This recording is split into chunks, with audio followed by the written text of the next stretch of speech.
Bayangkanlah, Anda sedang melaju di bawah dasar laut. Jutaan ton air laut menekin dari atas, sementara di bawah kendaraan Anda terbentang perpaduan sempurna antara beton dan baja yang disusun dengan ketelitian nyaris mikroskopis. Ini mungkin terdengar seperti adegan dalam film fiksi ilmiah. Namun nyatanya, ini adalah sebuah pencapaian nyata dari kehebatan teknik modern, yaitu terowongan bawah laut. Lantas, bagaimana manusia mampu membangun struktur raksasa semacam ini di tengah tekanan air yang sangat besar, lapisan tanah yang tidak stabil, serta lingkungan yang sama sekali terpisah dari permukaan? Dalam dokumenter ini, 222 North mengajak Anda menyelam ke dasar samudra untuk mengungkap cara manusia mengubah hal yang mustahil menjadi kenyataan, menciptakan karya menakjubkan yang tersembunyi jauh di dalam lautan. Di era modern ini, terowongan bawah laut memegang peranan sangat vital dalam memperluas konektivitas antar wilayah serta mengubah wajah infrastruktur global. Struktur monumental ini menyatukan daratan yang sebelumnya terpisah oleh bentangan luas samudra, sungai yang besar, atau teluk yang dalam, sehingga memicu revolusi besar dalam dunia transportasi dan logistik. Bayangkan Anda bisa berpindah dari satu pulau ke pulau lainnya atau menyeberangi teluk yang lebar hanya dalam hitungan menit tanpa perlu menunggu feri atau melewati jembatan yang menjulang tinggi. Semua ini dapat terwujud berkat adanya terowongan bawah laut. Selain menghemat waktu, bangunan ini juga menjaga kelancaran arus perpindahan barang dan manusia di seluruh dunia, memastikan perdagangan berjalan dengan cepat, aman, dan efisien. Bagi banyak negara, terowongan bawah laut telah menjadi urat nadi penting bagi pertumbuhan ekonomi dan industri, terutama bagi kota-kota pelabuhan, sekaligus membuka peluang baru bagi perdagangan global dan pembangunan kawasan. Pembangunan terowongan bawah laut memerlukan persiapan yang sangat matang dan desain yang dibuat dengan tingkat akurasi yang hampir sempurna.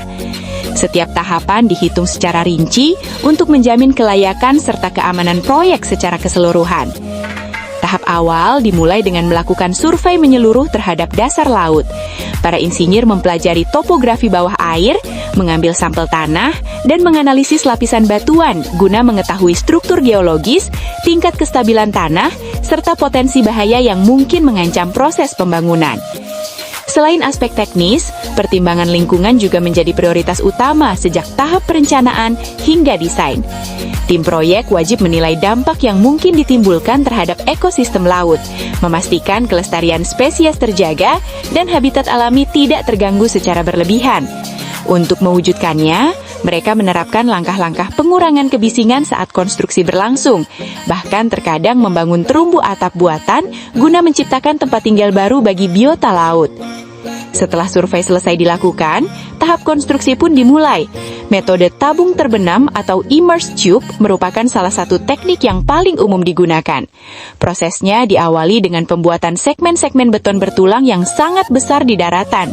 Setiap bagian standar memiliki panjang sekitar 217 meter dan beratnya mencapai lebih dari 73.000 ton. Segmen-segmen ini diproduksi dengan presisi tinggi agar dapat tersambung dengan rapi dan kedap air saat ditenggelamkan nanti. Di dalam setiap bagian tersebut, terdapat beberapa ruangan dengan fungsi khusus. 2 ruang utama diperuntukkan untuk jalur kendaraan, 1 ruang khusus untuk rel kereta api, serta 1 koridor layanan yang digunakan untuk keperluan perawatan dan inspeksi di masa mendatang. Setelah seluruh bagian selesai dibuat, mereka diangkut ke lokasi laut dan diturunkan dengan hati-hati ke dasar laut yang telah disiapkan sebelumnya menggunakan ponton pengapung dan derek khusus. Setiap segmen kemudian disambung dengan satu persatu hingga membentuk terowongan yang utuh sesuai panjang yang dibutuhkan. Tahap yang paling krusial dalam metode ini terletak pada penyambungan antar bagian. Jika segel penutup tidak dipasang dengan teliti, risiko rembesan air laut bisa menjadi ancaman serius. Untuk mencegah hal tersebut, karet penyekat dipasang di antara sambungan guna menjamin kekedapan air. Selain itu, lapisan pasir dan kerikil juga ditimbunkan di atas dan sekeliling terowongan untuk menahan struktur agar tidak terdorong naik akibat tekanan hidrostatis dari air laut. Hanya setelah seluruh sambungan terkunci dengan aman dan posisinya stabil, sekat penutup sementara di kedua ujung baru boleh dilepas. Proses inilah yang mengubah kumpulan tabung terpisah tersebut menjadi satu kesatuan terowongan yang mulus dan benar-benar kedap air. Meskipun demikian, teknik ini hanya cocok diterapkan di wilayah yang memiliki dasar laut kokoh dan arus air yang tenang. Di lingkungan dengan arus yang sangat deras atau topografi bawah air yang rumit, metode tabung terbenam menjadi sulit dilakukan, terutama karena kesulitan dalam menahan posisi agar tetap diam dan menjaga kekedapan struktur. Selain menggunakan teknik penurunan pipa bawah laut, terdapat pula metode lain yaitu metode penggalian dengan perisai atau shield tunneling. Metode ini yang juga dikenal dengan penggunaan mesin bor terowongan atau tunnel boring machine atau TBM, merupakan teknologi termutakhir dalam pembangunan terowongan masa kini. Sebuah TBM bekerja layaknya sistem raksasa yang mandiri, mampu menggali tanah, mengangkut sisa material, sekaligus memasang lapisan pelapis beton bertulang secara bersamaan dalam satu siklus kerja yang berkelanjutan. Teknik ini memungkinkan proses penggalian berjalan tanpa henti di bawah tanah atau dasar sungai dengan tingkat ketelitian tinggi, keamanan maksimal, dan dampak gangguan terhadap lingkungan yang sangat minim. Di bagian depan mesin TBM terdapat kepala pemotong raksasa dengan diameter hampir 12 meter dan berat lebih dari 200 ton. Alat ini dilengkapi dengan 140 cakram dan pisau baja berdaya tahan tinggi yang berputar dengan kecepatan setipar 2,7 putaran per menit. Saat berputar, kepala pemotong ini mampu memberikan tekanan hingga 400 bar yang cukup kuat untuk menghancurkan bebatuan keras dan tanah padat. Material hasil galian langsung dialirkan ke ruang di belakang kepala pemotong, di mana busa khusus dan air disemprotkan untuk menjaga keseimbangan tekanan tanah. Hal ini sangat penting untuk mencegah tanah longsor atau ambles, terutama pada area tanah lunak atau yang jenuh air. Campuran lumpur hasil galian kemudian diangkut melalui ban berjalan, melewati menara pembuangan, dicampur dengan kapur untuk mengurangi kadar air, lalu dimuat ke dalam truk untuk dibuang. Di saat yang bersamaan, seiring majunya proses penggalian, bagian belakang mesin TBM secara otomatis memasang potongan-potongan beton pracetak untuk membentuk dinding pelapis terowongan. Setelah satu lingkaran dinding selesai terbentuk, sistem injeksi akan mengisi celah di antara dinding terowongan dan tanah sekitarnya dengan adukan semen guna mengamankan struktur dan menjaminnya tetap kedap air. Setelah itu, silinder hidrolik akan mendorong seluruh mesin maju ke depan, memulai siklus baru, menggali, memasang dinding, dan bergerak maju. Setiap siklus memakan waktu sekitar 90 menit sehingga dalam satu hari dapat terbentuk 8 hingga 10 ring dinding, atau setara dengan panjang terowongan sekitar 20 meter. Ratusan insinyur memantau tekanan, suhu, sistem kelistrikan, dan pantauan kamera secara langsung selama 24 jam non-stop untuk menjaga kestabilan kerja. Berkat desainnya yang tertutup dan otomatis, TBM dapat beroperasi selama berbulan-bulan di bawah tanah tanpa henti, menjadikannya simbol puncak kejayaan teknik sipil modern. Namun, satu kekurangan utama metode ini adalah kecepatannya.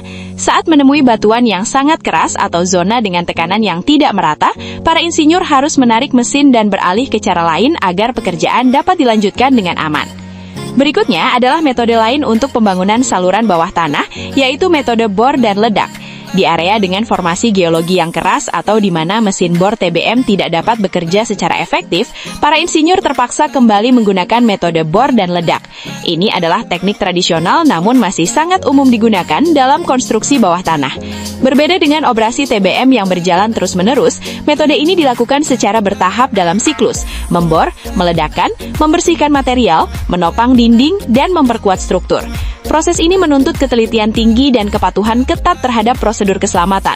Pekerjaan dimulai dengan membuat puluhan lubang ledak di dinding terowongan sesuai dengan rancangan teknis.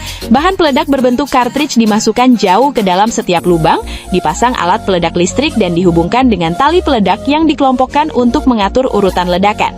Waktu ledakan diatur sedemikian rupa agar hasil pecahan batuan optimal sekaligus meminimalkan getaran dan dampak guncangan terhadap struktur di permukaan.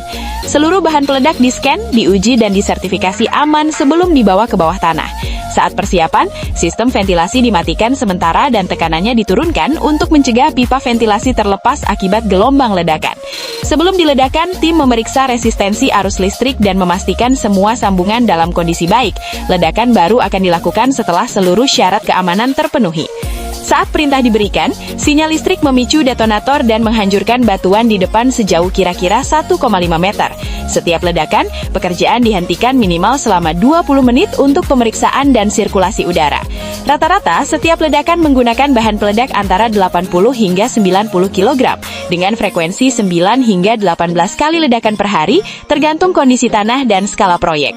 Meskipun metode ini menawarkan progres kerja yang lebih cepat dan biaya yang lebih murah, getaran yang dihasilkan sangat kuat sehingga bisa meretakan struktur dan menyebabkan kebocoran air, menjadikannya tidak cocok untuk terowongan bawah laut.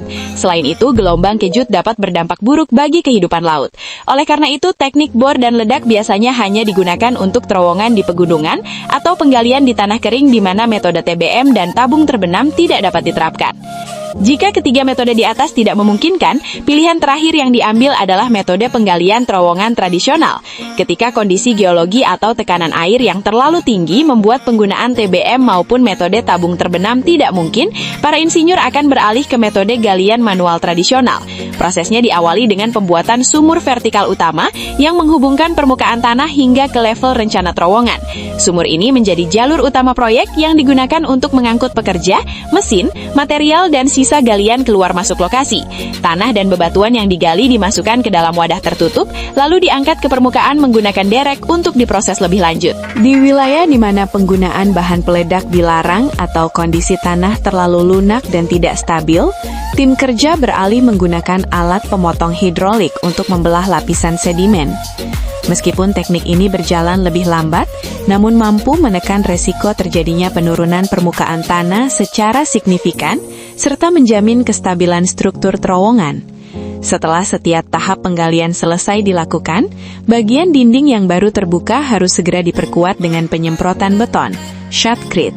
Dilanjutkan dengan pemasangan lengkungan baja, anyaman tulangan, baut penahan batuan, dan jangkar. Semua ini bertujuan untuk mencegah keruntuhan dan menstabilkan konstruksi secara maksimal. Tim mekanik dan perawatan bekerja tanpa henti selama 24 jam, terus memantau tekanan udara, kondisi peralatan, serta sistem pengeringan atau dewatering. Menjaga keseimbangan tekanan antara bagian dalam terowongan dengan lingkungan luar adalah faktor yang paling krusial.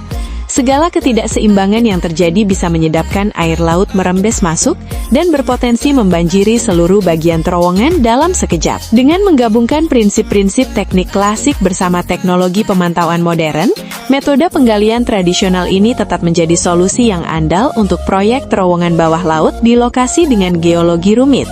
Di tempat seperti ini, hanya ketekunan, ketelitian, dan pemahaman mendalam tentang tekanan laut yang dapat menjamin keamanan bangunan di bawah dasar samudra. Setelah proses pembangunan selesai, tahap selanjutnya yang tak kalah penting adalah pemeriksaan keamanan dan penilaian kelayakan operasional. Pada banyak proyek modern, terowongan bawah air maupun darat dirancang dengan 2 tingkat jalur. Desain ini secara efektif menggandakan kapasitas lalu lintas tanpa perlu memperluas area bangunan secara fisik. Pengemudi dapat melaju dengan kecepatan stabil sekitar 60 km per jam, sementara pintu darurat disediakan setiap jarak 200 meter. Ketika struktur sepenuhnya rampung, para insinyur melakukan serangkaian uji coba yang sangat ketat. Pemeriksaan ini meliputi uji kekedapan air, ketahanan terhadap tekanan, keamanan dari resiko kebakaran, kinerja sistem pemanas dan ventilasi, hingga stabilitas struktur secara keseluruhan. Namun demikian, perjalanan sebuah terowongan bawah laut tidak berhenti hanya setelah dibuka untuk umum. Aktivitas perawatan atau maintenance lah yang sesungguhnya menentukan berapa lama bangunan ini dapat bertahan dan tetap aman digunakan. Tim teknis khusus melakukan inspeksi rutin terhadap lapisan beton, membran kedap air, rangka penyangga, dan sistem saluran air untuk memastikan tidak terjadi perubahan bentuk atau keretakan seiring berjalannya waktu. Ratusan sensor yang dipasang di sepanjang terowongan terus bekerja memantau tekanan, suhu, kelembaban, dan getaran, lalu mengirimkan data secara langsung ke ruang kendali pusat. Dengan demikian, insinyur dapat mendeteksi tanda-tanda awal kelelahan struktur sekecil apapun. Secara bersamaan, proses pembersihan dan pengangkatan endapan lumpur dilakukan secara berkala, menggunakan kendaraan khusus yang dilengkapi dengan semburan air bertekanan tinggi dan sistem penyedot. Tujuannya adalah menjaga lantai terowongan tetap bersih dan mencegah terjadinya penyumbatan. Berkat kombinasi antara teknologi sensor canggih dan rutinitas perawatan manual yang teliti, terowongan bawah laut masa kini mampu beroperasi dengan aman, efisien, dan berkelanjutan selama puluhan tahun. Mereka mampu bertahan di lingkungan laut yang keras, sekaligus menjadi bukti nyata ketangguhan karya rekayasa manusia. Jauh di bawah permukaan air, tempat di mana sinar matahari nyaris tidak mampu menjangkau, manusia telah membangun jalur penghubung yang terbuat dari baja dan kecerdasan. Setiap meter terowongan ini bukan sekedar pencapaian teknis semata, melainkan juga simbol keberanian serta semangat pantang menyerah untuk melampaui batas-batas yang ada. Dan jika Anda ingin terus menelusuri bagaimana teknologi dan inovasi mengubah dunia kita setiap harinya, pastikan untuk menyukai video ini dan berlangganan saluran 222 North. Di sini, teknologi tidak hanya diperkenalkan, tetapi diceritakan sebagai kisah evolusi yang terus membentuk masa depan.